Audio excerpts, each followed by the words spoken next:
Hey everybody, welcome back. Module 9b, second lecture in chapter 13, chapter that focuses on human development and the emergence of it as an area of psychology, or is it just a way of thinking about humans over time? It's unclear, but let's get to it and flesh it out a little bit more with these two important figures, Piaget and Vygotsky.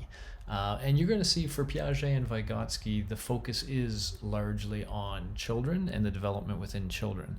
That focus will change a little bit, but we'll talk about that in our next video. So this one, we're really going to focus on these two, really big names in human development, and especially human cognitive development, intellectual development. That's really the world we're going to live in here. All right, so let's jump in.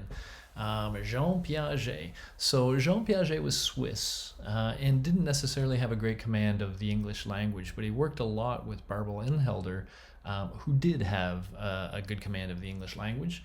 And to a large extent, they worked together, and she was, in some ways, his ambassador, the ambassador of his work to the English-speaking world. So she would go to conferences and stuff and would often, be presenting his ideas in a sense for him, or I should say their ideas, because, he worked with her in developing them all as well. Okay, so, well, heck, let's just jump right in here. There's a couple of aspects of Piaget that are interesting, and the first one I want to talk about is the process he used to collect data. We've heard of all sorts of processes, right? We're seeing, the logical positivists try to get all the cats herded and say, no, this is the right way. Do experiments with statistics and all this kind of stuff. But then I just told you in the last video that G. Stanley Hall, for example, really pioneered the use of questionnaires as data collection devices, which are not experimental per se, but it was his way of testing his ideas and thinking through his ideas with teachers and students and all that kind of stuff. Jean Piaget, once again, comes at things in a different way from those before him. It is essentially the clinical method, and we sometimes call it the clinical method. And in fact, it shares a heck of a lot with some forms of clinical psychology, especially the more humanist forms that we'll be talking about in the next chapter. So there's a picture here, and I wanted to put this picture because sometimes a picture gives a feel of the process better than other things do. And so literally what Piaget would do is sit down with children and talk to them, but he would talk to them in a very specific way, and he would try to get them engaging in some sort of problem solving. Originally, this was kind of informal, so I offer this as a sort of idea to give you a sense. This is an example of Piaget speaking to a 6-year-old named Van. Piaget, why is it dark at night? Van, because we sleep better, and so that it shall be dark in the rooms. Piaget, but where does the darkness come from? Van, because the sky becomes gray. Piaget, well, what makes the sky become gray? Van, the clouds become dark. Piaget, how is that? Van, God makes the clouds become dark. Okay, so the important parts of this is he's asking them some questions, right? He's kind of asking them to explain their understanding of nightfall, essentially. But notice that Piaget isn't really putting any words in the child's mouth, right? He's not suggesting any options or anything. He's trying to be as neutral as he can and just kind of draw information out of the child that reveals the way the child is thinking about something and the assumptions that child is or is not making. And so, that was his way of exploring the minds of children. Now, it's very what today we would call high touch. It means sitting here and talking to a bunch of children and working through stuff and somebody writing down the data. It's very what we would call qualitative. It's conversational. It's not just something you're measuring with a ruler or a weigh scale. It's real world conversation that you then have to make inferences about. And so for many reasons, a lot of the established psychologists did not like this method. They did not feel it was the right way to gain information about the human mind and how it worked. But Piaget would push back and say he thought he was getting all sorts of rich information, and he didn't see the problem in a sense. And in fact, I think a lot of the criticism spurred him to come up with really clever ways of using this clinical method in manners that allowed other people to replicate, to do the same thing with children in other parts of the world. And so it had a lot of the characteristics of, well, he also identified very specific skills or problems, or he came up with these techniques to literally unveil biases in the way people think. So it's super, super clever when it comes to collecting data. And I want you to have a sense of that, but also I want you to have a sense that this is so different from the logical positivists kind of approach. They're not control groups. They're not experimental groups. We're not calculating the probability of something happening.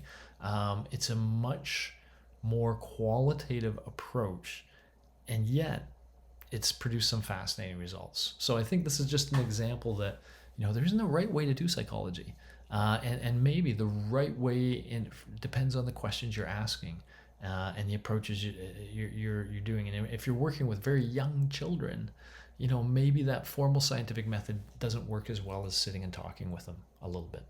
Okay, so from all of his discussions and from his problem solving with children, he ultimately came up with some conclusions from the data. And specifically, if we start, that shouldn't have been up there already, but I'll come back to this in a second. I just forgot to make that come up later. But let's start over here.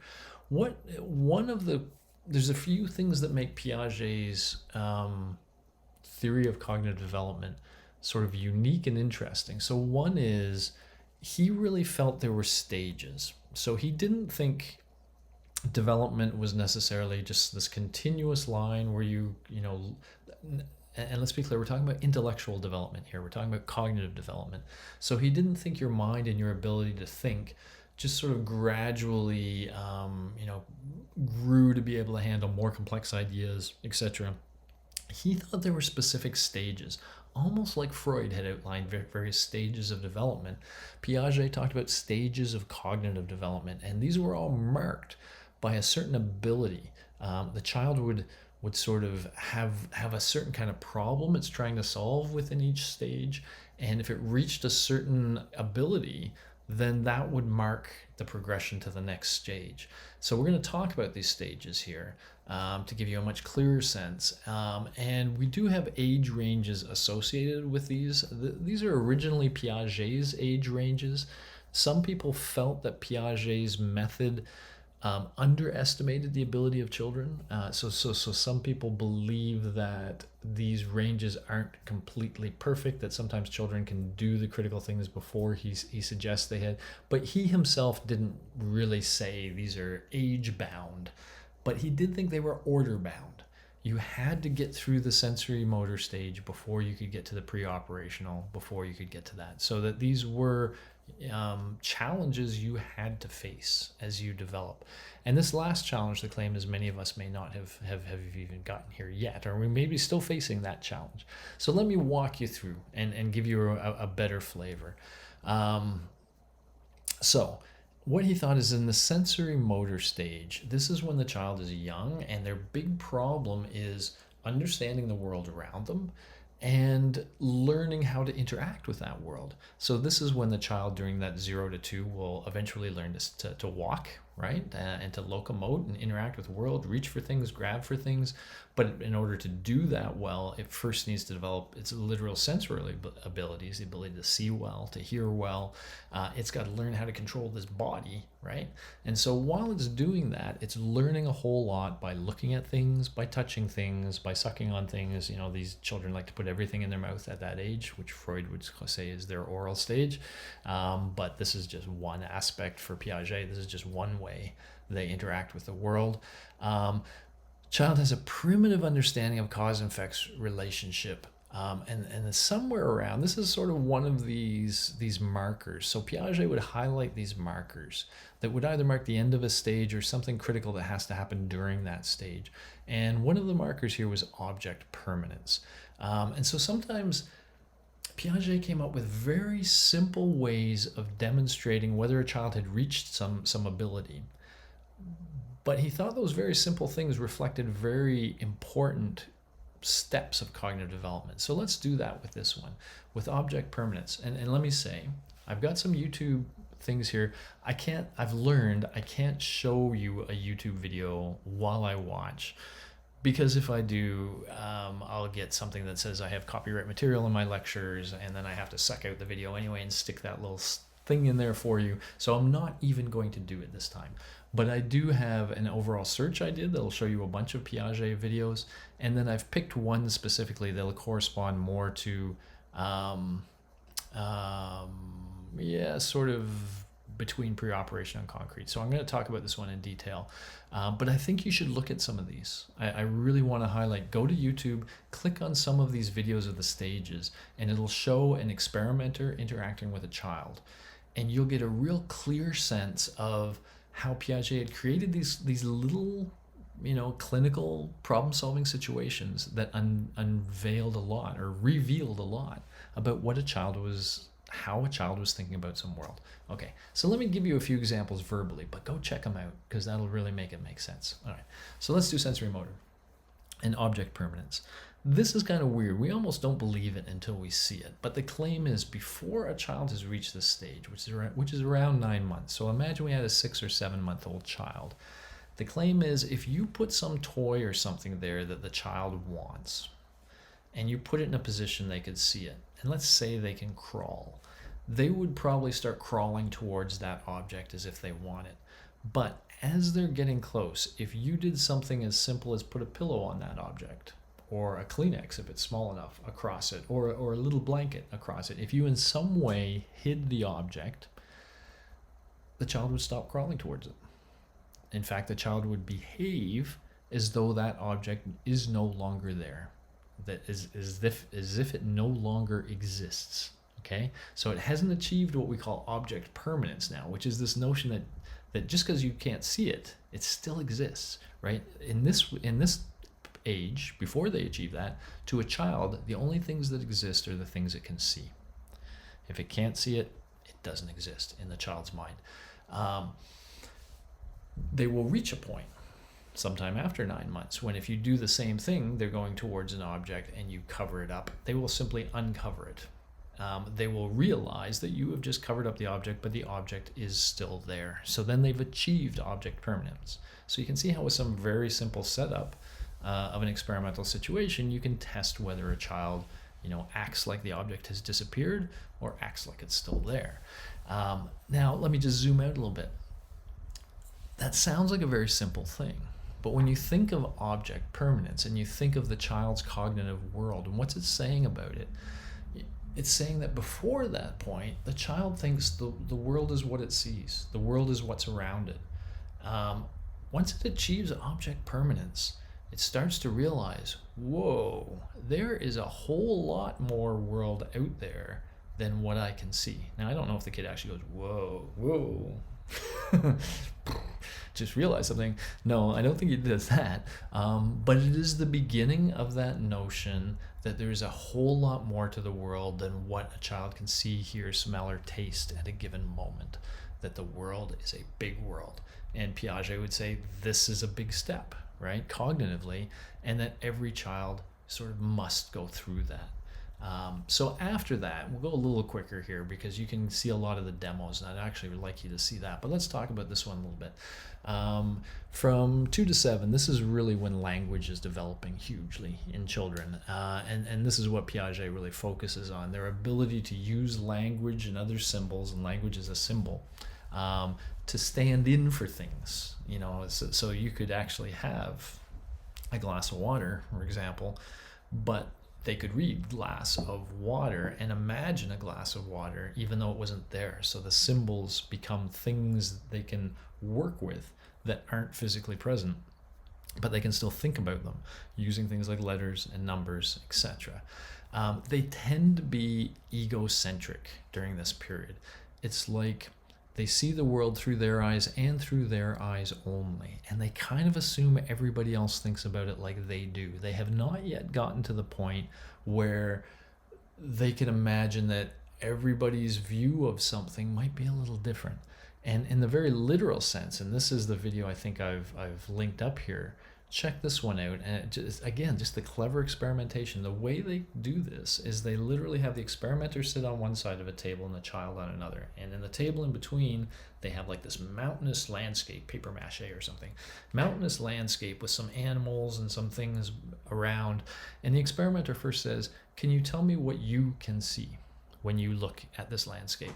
And so the child is on one side of it, right? The experimenter's on the other, and the child describes what they can see. And the experimenter says, excellent, great. What do I see when I look at it? And that's the real critical question.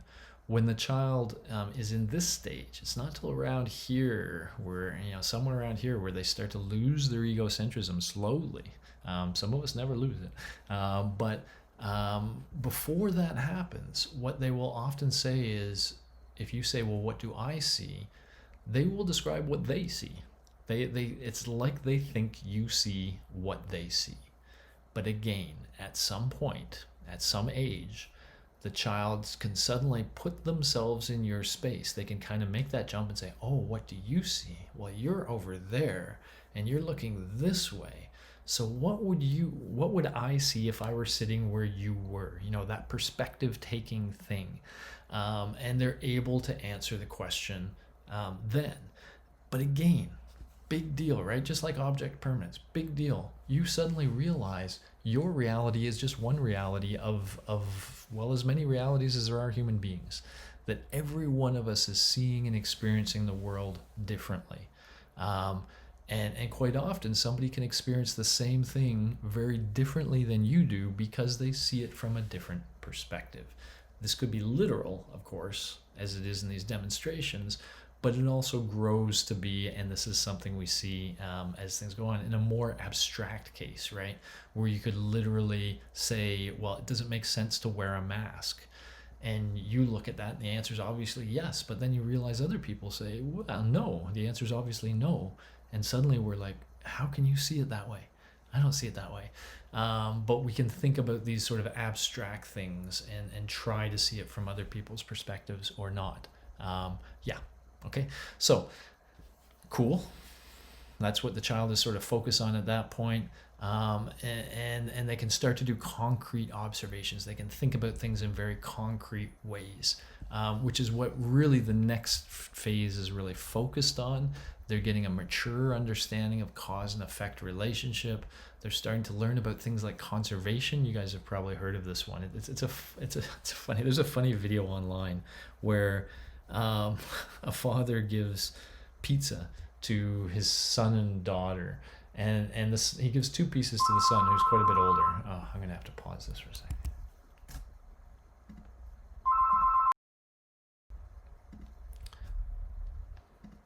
Sorry, I'm just getting too popular. It seems. Okay.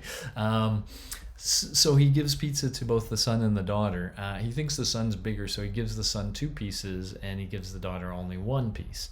The daughter says, that's not fair. He got two and I only got one. So this father, who knows all about Piaget and decided to try it out, takes that one piece of pizza to the kitchen, cuts it in half, and brings it back. So now the boy has two pieces and the girl has two pieces, and she is now happy. Same pizza cut into two pieces, but she has not yet learned her rules of conservation, and she is being captured by the fact that there's two of them, and she doesn't quite realize that one big one can be the same as two small ones. So those sorts of ways of thinking about things concretely the child is working on.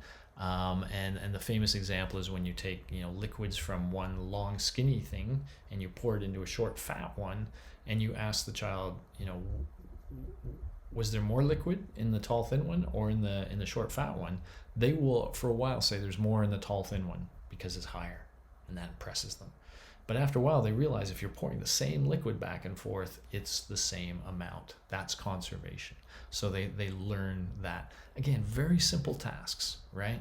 But showing that they're really starting to understand the limits of physics to some extent, how things work in the world and the limitations that are on. You can't pour water from one cup to another and end up with more. You just can't do that. The world does not allow it, and they have to learn those kinds of things. I like this last one too. So formal operations, the period of formal operations, which they say 12 and up. Some people think it's much older than that and up, 15 and up, and whether, well, here's the funny story. So the idea is we get pretty good at thinking about things concretely. When it's a nice concrete sort of example, we can think through it. Eventually, we can start to think about these things in much more abstract ways. Those of you that hate philosophy, this is what philosophers do, right? They think in these abstract sense, and so they create words that capture a concept that's a high level abstract concept, and then they start talking about this concept and thinking about it in different ways. And I think for a lot of young people, that's just, what are they talking about? It's too abstract. It's too, I need an example. I think I have trouble with abstract thinking.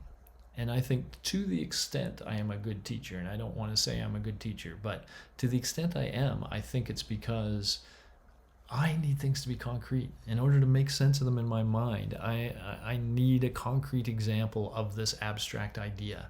And so when I'm interacting with concepts that I have to teach all of you guys, I'm trying to do that in my mind. How am I ever going to teach that abstract thing? I need a good, solid example. And so I keep wanting those concrete examples for me, I think, so to tell myself, yes, I understand it, because I have to understand it to get you to understand it.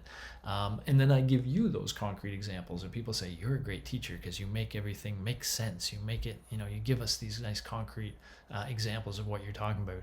And, it sounds nice that I'm doing it for you.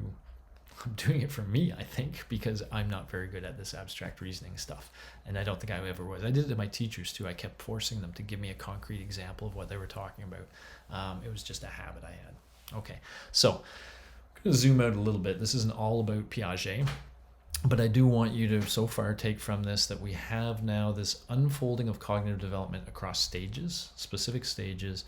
I want you to have a cool sense of his different methodology, his different approach to doing this, and that we learned a lot from his approach about the mind of children. And in fact, a lot of the things he marks as happening at certain stages, people have easily been able to replicate. His procedures are out there. You can see them in these examples, and you could do this with your kid brother or kid sister if you want. You can try some of these experiments out, and you should see the things he's seen. So all that to say, this is a different way to do psychology, and one that was pretty effective. Okay, so Piaget is known for some of those things. Of course, now as he's often highlighting cognitive development, people are thinking education too. What does this tell us about how to educate children? And so Piaget was kind of in that world between developmental psychology, but often also speaking to educators, and started again more of that we've heard with G. Stanley Hall too, right? This developmental psychology and the education system kind of being connected at some point. In some way, developmental psychology is the theoretical part of the education system, which is the applied practical part. In a way. So continuing with that theme then, let's go to Lev Vygotsky. Lev is a Russian psychologist. His ideas were originally kind of buried a little bit because they had sort of Marxist flavor to them. All right, so this was the time when communism was on the rise in Russia, and Marxism was a philosophy that many people found attractive. It had as its base, equality for all, fairness, all this kind of stuff. I think in practice it didn't work, thanks to human greed and all the things that mess up when you give one person too much power. But philosophically, it was a very humane idea, a very nice idea, and Lev liked it. And some of his theory kind of embodies some Marxist principles, and especially in America in the 1950s and after the war, when it was all democracies versus communism, anything that smacked of Marx was not seen well. And so a lot of his work was not paid attention to for a while, but it kind of came back because it just had so much good stuff in it, especially in the education world. So let's start here. An important assumption that Vygotsky borrowed from Marx was that historical changes in society and material life produce changes in human nature, that is consciousness and behavior. So he thought the environment that one was living in would in part develop form your consciousness and your behavior pattern. Okay, so obviously a nurture kind of perspective here. This means that the development process is inherently social. So this is where Vygotsky is going to come in, and we've heard this story, over and over again. I'll remind you of Bandura, talking about learning theories, but saying, hey, those people around us affect how we learn and what we learn. So, when he talked about seeing somebody doing something and then imitating that behavior, social imitation kind of stuff, he was saying, hey, our social world must be brought into play here. Vygotsky was that for educational psychology. He was saying children do not learn in a vacuum. They learn with other people, teachers and children. And this learning process, this development process, is inherently social. There are other human beings affecting how we develop. It is not entirely constrained by the nature of the nervous system. Piaget kind of leaned that way a little bit. We'll get to that. And it cannot be understood on the level of individual development. It's not just about the individual. Are you hearing Gestalt in some of this? It's about the system in place, and this individual growing up is affected by the adults and the other people in the system. It's not just about them developing within a world. Well, it is, but the other individuals in that world are important. So people cannot be studied in the same way when we study animals, because this would overlook the essentially social nature of human development. I mean, some animals are very social, right? If you look at chimps or dolphins or something like that, but many animals are not. So many animals, the child is just left on their own. Let's take that as an example. Like the sea turtles are an example. The mother lays the eggs and then she's off. And she lays hundreds and hundreds and hundreds of eggs, because all of those hundreds and hundreds of little turtles go running for the water when they hatch, and most of them get eaten. The vast majority of them get eaten. Only a few of them manage to survive. Those ones that do, they're on their own, right? So all their learning for survival is they have to figure out by themselves. So that's one extreme the animal kingdom sometimes uses. Produce a lot of children, but don't worry about them too much. Leave it to the law of large numbers that some of them will survive, versus the other end, which is where we are, which is don't have too many children, but nurture them, really help them to reach their full potential. And so we are extremes in that way. And Vygotsky is saying we have to acknowledge the role that other humans are playing in our cognitive development. So that's what he really highlighted, and Piaget hadn't really highlighted that. So human behavior differs qualitatively from animal behavior to the same extent that adaptability and historical development of humans differ from the adaptability and development of animals. The psychological development of humans is part of the general historical development of our species and must be so understood. So he's saying it's the whole species that are having a play here. This should smack a little bit of recapitulation theory to you, hopefully. It's all through developmental psychology, so that's no surprise. Okay, so Vygotsky said a lot of things. He came up with a lot of neat ideas. I'm going to highlight one of them for you and see what you think, because you are a student learning, right? So this is what he's about. So one of his notions is this, and it's one I like quite a bit, the zone of proximal development. It's the distance, we start here, between the actual development level of a child, let's say, as determined by independent problem solving, and the level of potential development as determined through problem solving under adult guidance or in collaboration with more capable peers. Let me stop there for a second. So this is critical, because this is defining what this zone is. So you could imagine for a given child, you could say, here's a set of problems. Which ones can you solve? And imagine their varying difficulty. And you can find out, the child can solve, say, 8 of these 16. The 8 easy ones they can solve, but the 8 ones that are above that, they can't solve. Not when they're sitting there by themselves, anyway.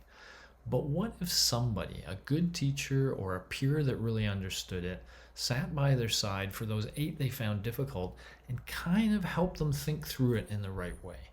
Kind of suggested certain approaches they might take or whatnot.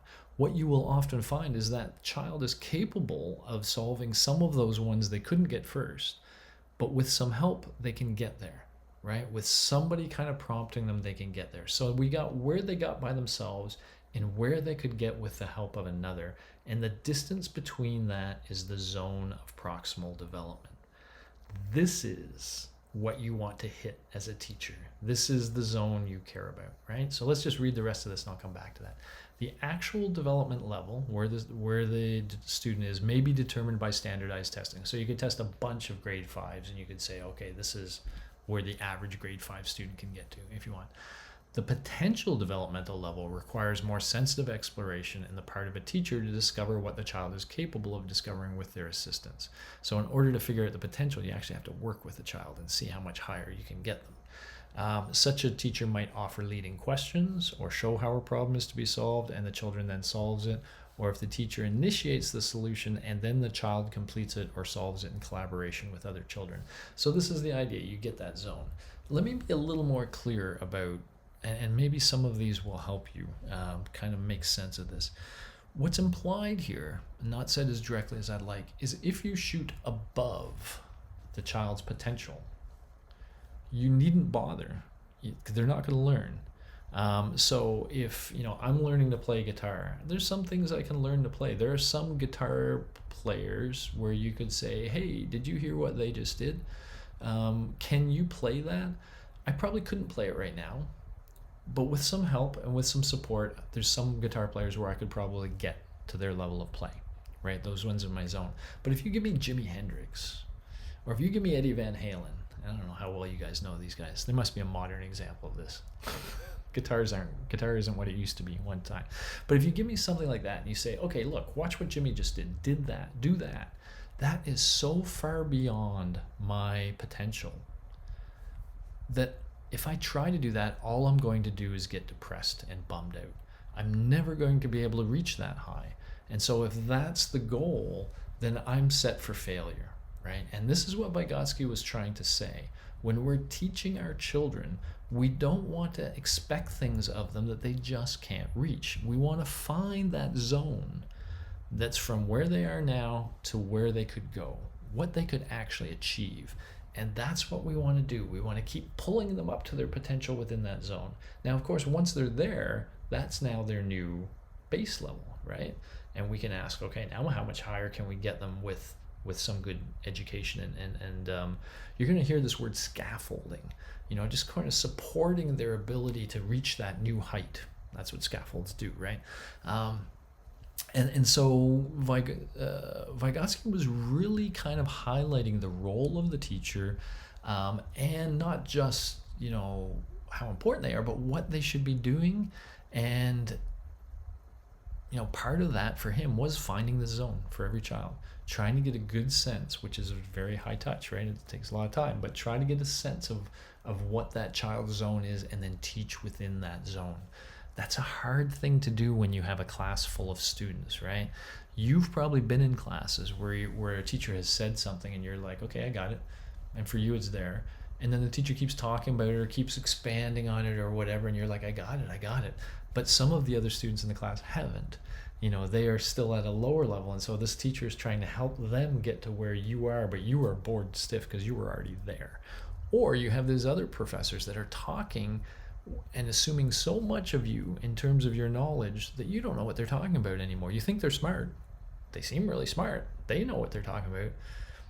I don't know what they're talking about. And then you get nothing out of the lesson because they're shooting over your head, right? So this is his notion of the perfect education system, and it actually shows the difficulty we now have when we try to educate students, let's say 30 at a time in a K-12 context, or maybe 160 at a time in a university context, or 1,700 at a time. It's hard to hit, it's hard to do this well for every student. But anyway, a cool concept. And if we just compare Piaget and Vygotsky here as a final thought, just to show some of the differences in how they're approaching this cognitive development world. Piaget really kind of talked about there just being these stages that children go through. And it was kind of like their development will drive their learning. Like once they've developed to a certain level, then they're ready to learn something new.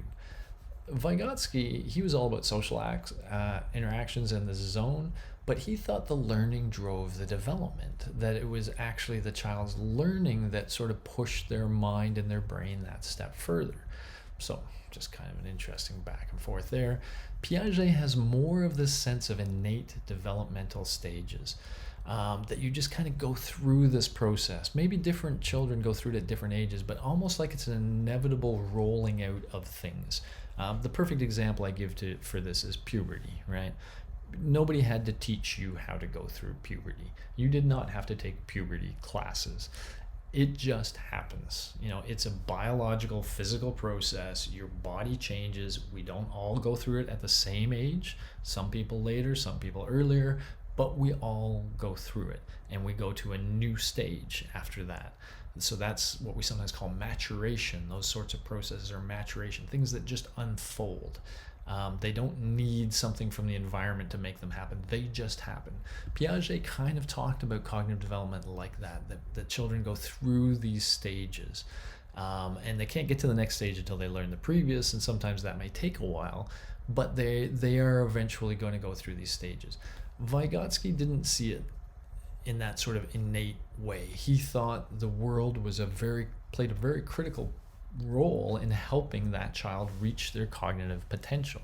And so he thought teachers had to get involved in scaffolding learning, finding ways to get children to that next level. He thought social interactions were critical, cultural development, the whole culture that was within was critical. So it's this whole social kind of perspective again. Kind of connected to this, Piaget is more on this sort of genetic, biological kind of development, whereas the zone of proximal development really emphasizes the environment, right? You have to have certain things in your environment, good teachers, good educational resources in order to reach your full potential. When we actually say what's the student doing, Piaget is really emphasizing the manipulation with objects and interactions with the world. The child interacting with the world. Vygotsky is really emphasizing the social interactions, the interactions with the instructors, the peers, and the social cultural environment. And so, we're getting, there's a bit of nature-nurture going on here in a sense. So that what's the teacher do? Well, in Piaget's world, you just provide this environment for the child to explore. So you want to provide an environment where the students can explore and ask questions and run into things and try to figure stuff out. But sort of passive, right? You create this nice environment, and then you interact with the students when they have questions and stuff, or when you have questions. In Vygotsky, you were a critical role in every child's development as a teacher. You had to engage the learner in these socially organized activities. You use social cues, other students, their performance, all that kind of stuff. Peer assessment would be a big part of Vygotsky. And you're really trying to help the learner reach that next level. You're not just putting them in an environment where you think they'll figure it out themselves. For these endpoints, hypothetically, according to Piaget, everybody can get through all those stages, although that last stage, they always say people are some level on abstract reasoning, and that even fully mature adults sometimes have a lot of trouble with abstract reasoning. So concepts like justice and trying to think about justice, which is an abstract concept, can be very hard for some people. For Vygotsky, all of this has to do with learning how to think, teaching the child how to solve problems. He was much more what we'd call problem-based, and he thought, this is what learning is for. We run into challenges in life, and if we want to overcome them, often we have to learn something that we don't currently know. And so in so doing, we're learning how to think, to solve problems, and this is what he thought was the critical thing.